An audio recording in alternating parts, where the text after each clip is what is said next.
Continuamos, amigos televidentes, esto es Pulso Político, soy Carlos Rabascal y estamos analizando y debatiendo sobre la calidad de la educación superior desde la óptica de la universidad pública, por cierto. Terminé el bloque anterior dejándole la pelotita boteando sobre el tema de la calidad de educación. Les recordé que la Ley Orgánica de Educación Superior aprobada en el 2010 establece que los profesores a tiempo completo deben ser seleccionados a través de concursos de mérito y oposición. A pesar de aquello, la Universidad de Guayaquil los ha contratado a dedo, según las propias declaraciones de Enrique Santos, miembro del CES. Ahora bien, pero la misma ley de educación superior, establece que el 60% de los profesionales a tiempo completo deben, deben ser contratados a través de un proceso de selección. Apenas en la Universidad de Guayaquil hay 76, eso equivale al 2%. Este dato me lo dio Enrique Santos. Y adicionalmente, solo 6 registraron títulos de doctor. Javier Garicova, en esta primera ronda, antes de escuchar a Julio Yanacer. Yo creo que el problema de la contratación, yo discrepo de lo que ha dicho el doctor Santos, ¿no? ¿Por qué motivo? Porque primero la contratación nunca se hace por concurso en ninguna institución, ni pública ni privada. Es una contratación precisamente para suplir aquello que no se tiene, ¿no? Lo que ha habido es un abuso en la Universidad de Guayaquil de la contratación, porque hace muchos años no se hacen concursos. A ver, pero doctora Quiroga, para nombrar profesores. Vamos a aclarar el tema para que no sea palabra contra palabra y el doctor Santos no está en esta sala en este momento. El tema de la pregunta es, la Ley Orgánica de Educación Superior contempla dentro de su marco que los profesores a tiempo completo de una universidad, en este caso pública, deben ser seleccionados y contratados a través de concursos de méritos y oposición? No, seleccionado es una cosa, o sea, eso es concurso para designación. Concurso de mérito y oposición se emplea para que pasen a ser titulares, ¿no? Contratación, por ejemplo, se hace cuando no se tiene algún profesor que se ha ido en año sabático, se puede hacerlo, ¿no? Suplir la ausencia de ese profesor. Lo que pasa es que se ha abusado, yo le decía. Hace muchos años que no se hacen concursos en la Universidad de Guayaquil. Aquí está el problema, ¿no? Entonces hay una cantidad enorme de profesores que están en una situación precaria. Hay una precarización, que por cierto es una orientación neoliberal, que viene del Banco Mundial y del Fondo Monetario, la precarización de las relaciones laborales también en el ámbito universitario. Fíjese usted, ¿no? Y eso debe terminarse. Y yo creo que en eso está muy bien que lo haga la Comisión Interventora, hablo de la Universidad de Guayaquil. El problema es que ha tardado mucho. El día lunes supuestamente se inician las clases en la Universidad de Guayaquil y bueno, no hay concursos todavía, no se sabe nada acerca de los contratados, con que habrá que suplir momentáneamente esto. Y hay un problema adicional, el de los profesores mayores de 70 años que supuestamente ya no deben ser programados. La jubilación. Es decir, yo creo que se ha tardado demasiado, en el caso de la Universidad de Guayaquil, la Comisión Interventora, en dar una solución a este problema que es inmediato. ¿En qué quedan los estudiantes? Vamos a continuar con el análisis. El problema de mala gestión sigue con la Comisión Interventora. O sea, estás poniendo en tela de duda entonces la capacidad de gestión de la propia Comisión Interventora. Bueno, vamos a ver entonces lo que opina también Julio Ayala Serra en relación a la calidad de la educación. Lo que le ha hecho daño a la universidad es la mala administración. Una administración prácticamente inoficiosa. Una administración que ha dejado que la universidad se caiga. Juan Carlos, antes a la Universidad de Guayaquil venían de Colombia, de Venezuela, de Chile, de otros países a estudiar aquí. La Facultad de Medicina es una facultad completamente prestigiada. De aquí salían grandes profesionales. Ahora es una verdadera máquina de dar títulos. Máster es cualquiera, licenciado es cualquiera, doctor es cualquiera, sin conocimientos. ¿Por qué? Porque lo que les interesaba eran los ingresos que eso generaba para poderlos manejar a su antojo. ¿Hay conocimiento del presupuesto de la Universidad Estatal? ¿Usted tiene conocimiento? ¿Se hace público el presupuesto? Juan Carlos, yo no tengo, no he andado escarbando allí. Pero de las informaciones... Pero debería ser público, no debería ser abierto. De la propia intervención, la Comisión Interventora declaró paladinamente que La Universidad de Guayaquil en los últimos 3 años devolvió al presupuesto del Estado, óigame bien, devolvió al presupuesto del Estado más de 60 millones de dólares, cuando tiene a los profesores más mal pagados de todas las universidades del Ecuador. Usted puede imaginarse tremenda inconsecuencia cuando lo que es fundamental en cualquier universidad del mundo es la calidad docente. Y la calidad docente se refleja por estímulos, por capacitación, por buscar cada día métodos diferentes. Usted puede creer, yo he sido durante muchos años, 35 años, profesor de práctica docente en la Universidad Estatal. ¿Sabe cuántas veces me han dado un curso a mí de práctica docente alguien con una calidad de educación superior? Nada más. ¿Sabe cuántas veces nos hemos reunido para unificar criterios y dar una sola forma de práctica docente a los estudiantes? Jamás. Esa universidad vive por la inercia, vive porque prácticamente no puede morir. Julio Ayala Serra está en los estudios de Guayaquil y por lo que vemos desde acá de Quito está más indignado que los hijos del yugo. Primero, la calificación que le asignó es la M y segundo, además habla de que jamás ha recibido una capacitación, pero lo cual ya fuera de la broma y fuera de la parte coloquial es tremendamente delicado y tremendamente grave. Máquina de títulos, la Universidad de Guayaquil, y esto pues lo complementa lo que también en algún momento en una entrevista que le hice a Jorge Khalil y al propio Enrique Santos, dice es la existencia de títulos falsos de estudiantes que tienen, de gente que tiene títulos que ni siquiera ha pasado por la universidad. Y el otro problema grave que menciona Julio Ayala Serra es que se ha devuelto 60 millones cuando la Universidad de Guayaquil, y estamos hablando en el caso de la Universidad de Guayaquil, ya hablará Girard de la parte en lo concerniente a la Universidad Vargas Torres, es cuando la situación de la Universidad de Guayaquil es precaria. Recordemos que la Universidad de Guayaquil tiene una comunidad universitaria de estudiantes, de más de 65.000 estudiantes, personas aproximadamente, y si a eso le sumamos los trabajadores, le sumamos la población flotante que va, estamos hablando de una verdadera ciudad, pequeña pero verdadera ciudad. Entonces, vamos donde Jorge. Jorge, esto es tremendamente preocupante. Sí, indudable. Y mire que volvemos al inicio del programa. O sea, es decir, todo tiene que ver con la gestión de las autoridades, con la gestión de los recursos y también con la transparencia. La información de la cual habla el profesor Ayala, que nos antecedió en la palabra, está en la página web de la Universidad Estatal de Guayaquil y lógicamente si nosotros vemos el resultado de la ejecución presupuestaria, dice lo contrario a lo que aparentemente también se está informando. Yo creo que aquí hay un elemento muy importante y es decidor y tiene que ver con cómo se está fortaleciendo los procesos de gestión administrativa. Porque mire, si el SEACES en su momento lo que evaluaba fueron los mínimos de las instituciones de educación superior, era porque en efecto no se contaba con las aulas suficientes, no se contaba con los pupitres, no se contaba con los profesores. Entonces, esa realidad del sistema de educación superior era una realidad que no solamente le pasaba a la universidad pública, ojo, que le pasaba a la universidad cofinanciada y también a quienes estamos en la universidad autofinanciada. Y aquí viene el trabajo mucho más conjunto. Yo creo que es vital que el SEACES, que el Consejo de Educación Superior tenga un proceso de acompañamiento mucho más cercano a las instituciones de educación superior y que no se vea a los organismos de regulación únicamente desde una mirada punitiva, sino más bien que este proceso de acompañamiento asegure la calidad de la educación superior.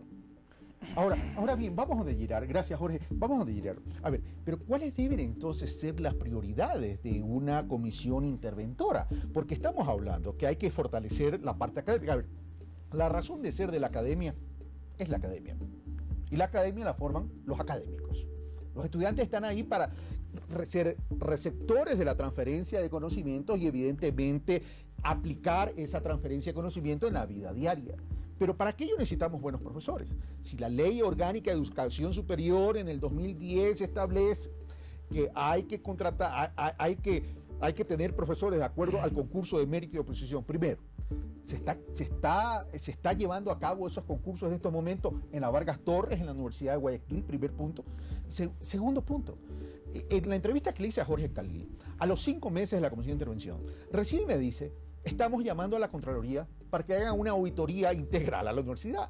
¿Por qué luego de 5 meses? Y tercer punto, Los gastos administrativos, que no creo que la Vargas Torres sea muy distinta a la Universidad de Guayaquil en el sentido que los gastos administrativos sean menores al 60% de la totalidad de los gastos corrientes. Recordemos que hay una disposición, que al 2015 estos gastos administrativos deben estar ubicados en un rango del 35%. Y estamos 4 de mayo del 2014. Prioridades, entonces, Girardo. Sí, parece que es la constante en las universidades de que a pesar que tienen necesidades presupuestarias de poner en mejores condiciones salariales a su personal docente, administrativo y de servicio y devuelven plata. Lo mismo viene ocurriendo en la Universidad Técnica Luis Vargas Torres, un presupuesto de 23 millones de dólares y los fines en noviembre, diciembre se devuelven plata al Estado. Eso que demuestra la incapacidad del administrador para distribuir los recursos. Ahora el otro aspecto de los concursos y de la preparación de los docentes. Bueno, eso se ha hecho en la Universidad Vargas Torres y debemos reconocerlo. Desde el rectorado de Benito Reyes se hizo un convenio con el Instituto Pedagógico Latinoamericano 1997-98 y se graduó un grupo de magíster en pedagogía en docencia universitaria. Lo pagó la universidad. Han habido cursos aislados y esfuerzos individuales de docentes para mejorar su calidad. Pero en todo caso, mi querido Girard, esto no se trata de esfuerzos aislados. Correcto, estamos de acuerdo. Lo que estoy diciendo es que como institución, ¿cierto?, no ha procurado colectivamente poder esos recursos invertirlo en la capacitación de sus docentes. En cuanto al asunto de los contratos de docentes ocasionales, que se le llaman ahora, ¿cierto?, se ha abierto el concurso y se ha disminuido la brecha. Imagínense que había alrededor de 500, hasta el 2012, 500 profesores contratados. Ahora, en la actualidad, hay 158. Este es un esfuerzo conjunto, debemos reconocerlo, de la comisión interventora, depurando y depurando, porque habían profesores de a tiempo completo que tenían que tener 40 horas y tenían 16 horas. Entonces, lo que ha hecho la comisión, ven acá, revisemos, y ha depurado eso, que nos parece interesante. Ahora, pero parecería, Javier Garecoa, entonces, que el tema académico no se ha cogido el toro por los cuernos. Es decir, no estamos fortaleciendo al cuerpo docente por un lado, y por otro lado también la lentitud con que van las comisiones interventoras preocupan mucho el cumplimiento de los objetivos y las metas. Recordemos que tenían un año para poder recuperar la universidad, y que si al año no se cumple con los objetivos, se pueden extender un año más. Y no se trata que se extiendan un año más, se trata que cumplan con los objetivos. Sí, en el caso de la Universidad de Guayaquil, ¿no? También hay un intento de que los profesores a tiempo completo cumplan con una carga horaria que no deciden ellos, que son las autoridades quienes las asignan. Pero bueno, a partir de eso, pues establecer las necesidades en cuanto a concursos y contratos, pero se han tardado mucho, ¿no?, para llegar a eso. A mí me alegra que en Esmeralda ya tengan resuelto. Claro, también hay que tener en cuenta la escala, ¿no? La Universidad de Guayaquil es muy grande, es la más grande del país. Pero bueno, yo quería también hacer una advertencia sobre esto, sobre lo que se estaba planteando. Los presupuestos se ejecutan por partidas, y lo que devuelve la Universidad de Guayaquil, lo que devolvía, ¿no?, era básicamente de investigación. A eso se refiere esa devolución, ¿no? Es decir, no se usaba. Increíble, ¿no? Bueno, ahora se ha incrementado. Yo creo que uno de los méritos que sí ha tenido la comisión es que ha incrementado la partida para investigación, pero sin arreglar la gestión no se resuelve nada, porque entonces tendremos 500 proyectos chiquitos en lugar de tener unos 10 grandes que sirvan para el impacto en la ciudad, en la región, etc. Pero Javier, ¿no? Seamos prácticos. O sea, en la vida hay que ser práctico y hay que ser realista. ¿Qué se puede investigar con $90.000 que era el presupuesto de investigación? No, ahora se lo ha incrementado. ¿A cuánto? Son cerca de 3 millones, sí lo ha incrementado. Okay. Eso es encomiable, ¿no?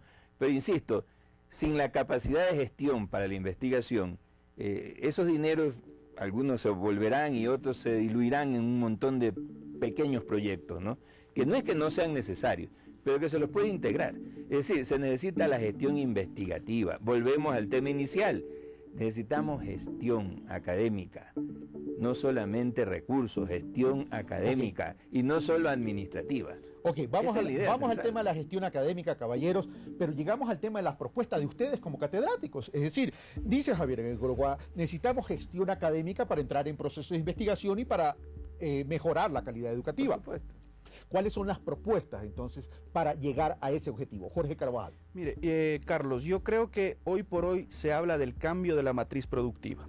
Sin embargo, personalmente considero de que el trabajo que viene haciendo la Vicepresidencia de la República es encomiable, pero se está olvidando de la academia, se está olvidando de ese vínculo que tiene que haber entre el gobierno, entre la universidad y entre la empresa. Se ha venido trabajando mucho en el estímulo, en el incentivo, el apoyo, inclusive en temas de financiamiento hacia la empresa, hacia los emprendimientos, pero no se puede dejar de lado que, lógicamente, si queremos pasar a la economía del conocimiento, debe haber respaldo hacia la universidad y hacia las escuelas politécnicas. Es decir, haciendo abstracción de las nuevas universidades que se han creado, a criterio de Jorge Carvajal, y de ustedes, caballeros, tanto de Javier como Girard, ¿no ha existido ese apoyo a las universidades existentes? Todavía no. Vemos que hay 4 universidades nacientes que lógicamente tienen que tomar su tiempo para desarrollarse, pero no ha existido un trabajo conjunto para que en el cambio de la matriz productiva se incluya lógicamente al sistema de educación superior. No estamos hablando de 1, 2 o 3 universidades. Muchas veces vemos las intervenciones que se hace alrededor de pasar de esta economía de los recursos finitos como el petróleo, como la minería, a los recursos infinitos como el conocimiento. Pero ¿cuál es la estrategia que se está trabajando con las universidades, con las escuelas politécnicas? Al menos en las instituciones de educación superior desconocemos. Ok, vamos, primer punto. Apoyo del Estado, en este caso a través del gobierno central, a las universidades existentes para entrar en estos procesos de investigación que enganche en una articulación para generar este cambio de la matriz productiva. Punto de Jorge Carvajal. Girard, ¿cuál es tu propuesta? Evidentemente que yo parto de la concepción siempre de que se pueden aprender muchos procedimientos sobre investigación, sobre matriz productiva, pero eso no valdrá de nada si no se enseña a la gente a pensar. Y la universidad, como productora de conocimiento, tiene que enseñar, meterse en esa dinámica para poder desarrollarse y desarrollar el país. Las políticas, al parecer, vienen desde arriba hacia las universidades, y las universidades son las que deben generar o trazar el rumbo de desarrollo del país. Es decir, para ti, ¿hay falta o hay ausencia en la generación de pensamiento? Hay ausencia de generación de pensamiento. Y con las políticas y las nuevas estrategias gubernamentales, esta generación de pensamiento no se ha dado. Se está estimulando, pero la universidad debe ser el protagonista, el que lidere estas políticas. Por ejemplo, tenemos la regionalización, ¿cierto? Entonces tenemos que ver, por ejemplo, para Esmeraldas, esa universidad, desde mi punto de vista, geográficamente bien ubicada. ¿Qué planes de desarrollo puede generar para la comunidad? Planes de desarrollo. Pensamiento aplicado a la localidad. Pesquería. Y hoy que está de moda el debate del desarrollo local. Del desarrollo local. Okay. Tenemos puertos, tenemos hídrico, ríos, tenemos montañas. Ahí está el polo de desarrollo. Me quedan 10 minutos, ahora voy donde Javier Garicoa. Es decir, gestión de la parte del Estado a la parte de investigación, que coincide contigo también, tú ya lo habías mencionado, y la generación de pensamiento aplicado a los desarrollos de cada localidad. ¿Qué otra propuesta hace Javier Garicoa? Bueno, yo creo que la propuesta evidente es que la construcción del conocimiento debe hacerse de forma colectiva y en red. ¿A qué me refiero? Me parece que hay una prelación que se está dando al tema de los conocimientos, de las nuevas áreas de los saberes, en particular la biotecnología, sobre la cual el gobierno ha puesto mucha atención. Y se está olvidando que los saberes son múltiples. Los saberes también son en ciencias médicas, en jurisprudencia, por supuesto, en ciencias sociales, ¿no? Es decir, aquí también hay saberes, ¿no?, que también merecen ser desarrollados, porque sí hay un retraso en esos saberes más tradicionales. Pero bueno, yo creo que el problema está justamente en utilizar los recursos de las nuevas universidades para que podamos entrar en una colaboración. Es necesaria una colaboración. Por ejemplo, si en Yachay se estudia, voy a hablar de mi profesión, ¿no? En Yachay se estudia biotecnología, perfecto. Eso también trae consigo los temas de carácter ético y regulatorio de la biotecnología. Que todo tiene que ver con... todo termina en marcos regulatorios, claro. En marcos regulatorios, ¿no?, que nos corresponden a los abogados, ¿no? Es decir, y que tenemos lógicamente que ponernos a la altura. No creo que estemos en condiciones de responder a ese reto de forma inmediata. Pero hay que prepararse, pues, para eso, ¿no? Claro, un ejemplo es el uso de transgénicos, que está prohibido por la Constitución. Por ejemplo, las clonaciones, etcétera, ¿no? Es decir, toda una serie de aspectos requieren ser regulados desde el punto de vista ético y normativo. O sea, y a criterios de ustedes, caballero, y con esto paso al siguiente, a la siguiente parte y ya la parte final que tiene que ver con la impunidad luego de lo que se ha encontrado. ¿No existe esta articulación integral? No, no existe aún. Es que mira, el problema es que la autarquía que existía en la universidad se está pasando de manera de ver a otro esquema que recentraliza y reconcentra saberes en esas universidades de élite. Está muy bien que existan, yo no me opongo, me parece excelente, pero hay que establecer justamente el vínculo con la tradición de la Universidad Ecuatoriana de apertura. La universidad pública que tiene mucha gente, ¿no? Abre mucho sus puertas. Les vuelvo a dejar la pelotita boteando para que en esta última parte del programa ustedes lo recojan. Y todos estos cambios de calidad educativa, ¿se los podemos hacer cuando los profesores ganan $8 la hora? Entonces, les dejo esto. Ahora, veamos lo que opina Julio Ayala Serra en relación a lo que él llama impunidad y lo que él llama corrupción. Es decir, para él se han encontrado irregularidades. Él habla de la Universidad de Guayaquil, ya vamos a hablar de la Vargas Torre, a criterio de Gerard Verdanza, ¿qué opina? Que se han encontrado transgresiones a normas, irregularidades, etcétera, etcétera. Y sin embargo, dice Julio Ayala, no hay gente presa. Veamos entonces las declaraciones del profesor licenciado Julio Ayala Serra.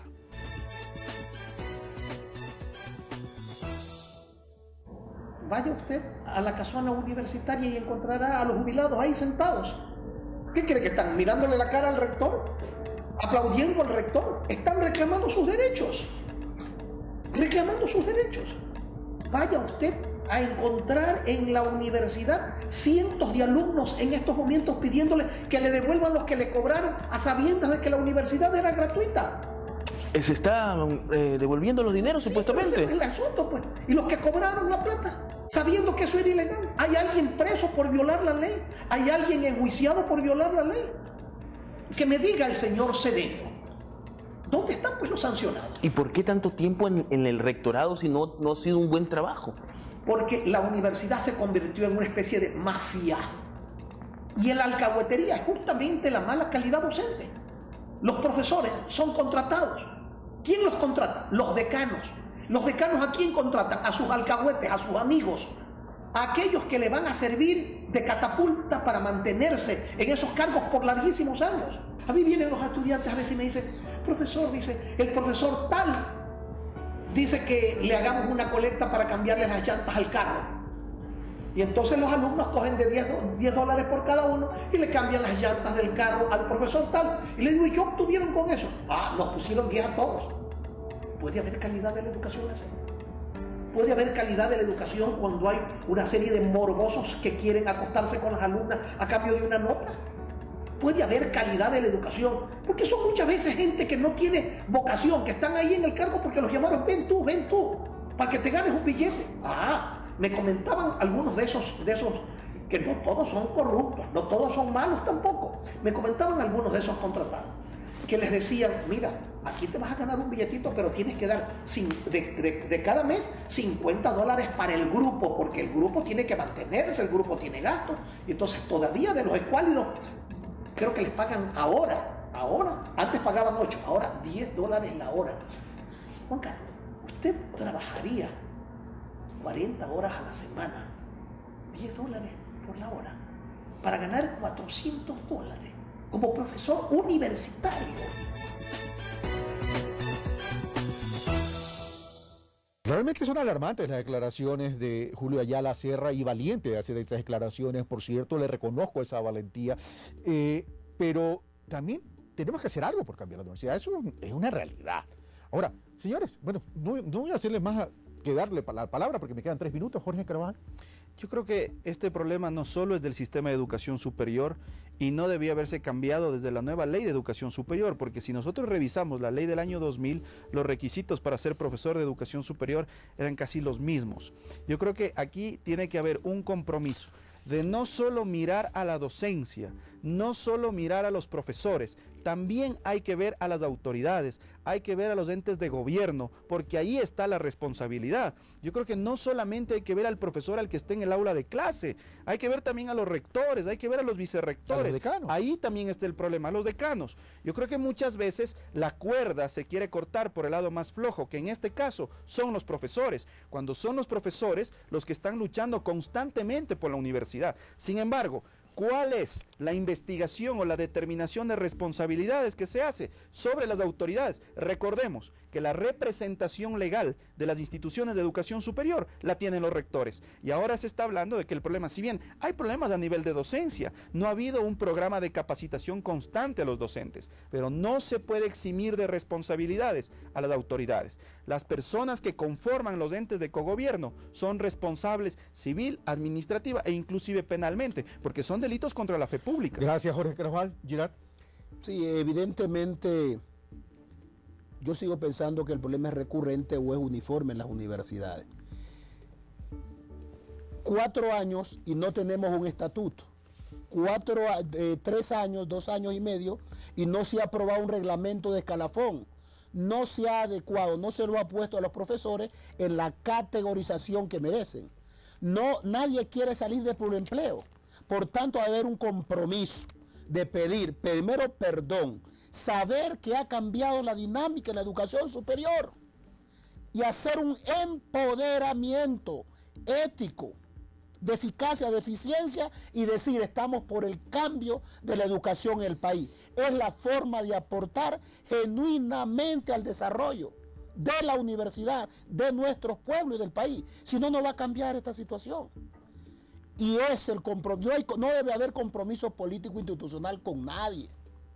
Porque esa es otra alcahuetería de los grupos que segregan la capacidad de los docentes porque no está el grupo, porque no lo alaba. Y eso debe terminarse. Gracias, Girard. Javier. Absolutamente de acuerdo con lo que han dicho mis colegas. Yo creo que además hay algo, yo voy a hablar de la Universidad de Guayaquil. A los docentes que trabajamos a tiempo completo nos hicieron una irrisoria alza, ¿no? Aduciendo que no cumplíamos con el tiempo completo. Yo aduje y le expliqué incluso al señor Khalil, pero nosotros no nos asignamos la carga horaria. Ustedes debieron sancionar a los decanos, a los directores, al rector, y por el contrario ellos han sido premiados,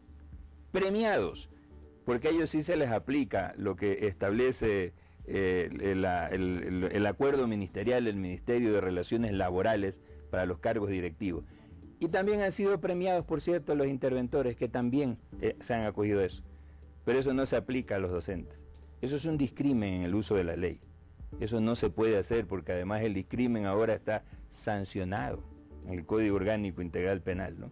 Pero bueno, yo creo que el problema es ese, ¿no? Que mucha gente pretende que la cuerda se rompa por el lado más delgado, más angosto. Y es lamentable, ¿no? Porque los docentes somos los que llevamos la carga. Compare usted lo que gana el rector de la universidad con lo que gana un docente de la Universidad de Guayaquil.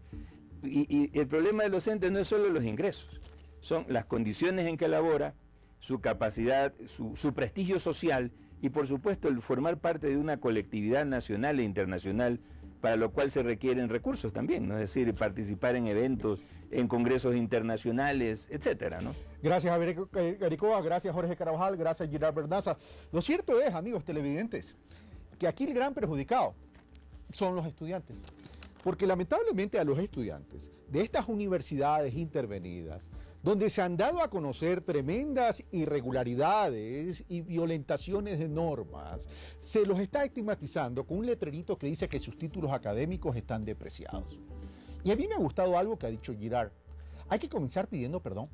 Sí, y yo creo que hay que comenzar pidiendo perdón. Y el que tiene que comenzar a pedir perdón es el Estado ecuatoriano. Porque en definitiva él siempre ha tenido la rectoría de la educación superior. Y si esto llegó a pasar fue por falta de capacidad de reacción del Estado ecuatoriano. Entonces, por ahí comencemos.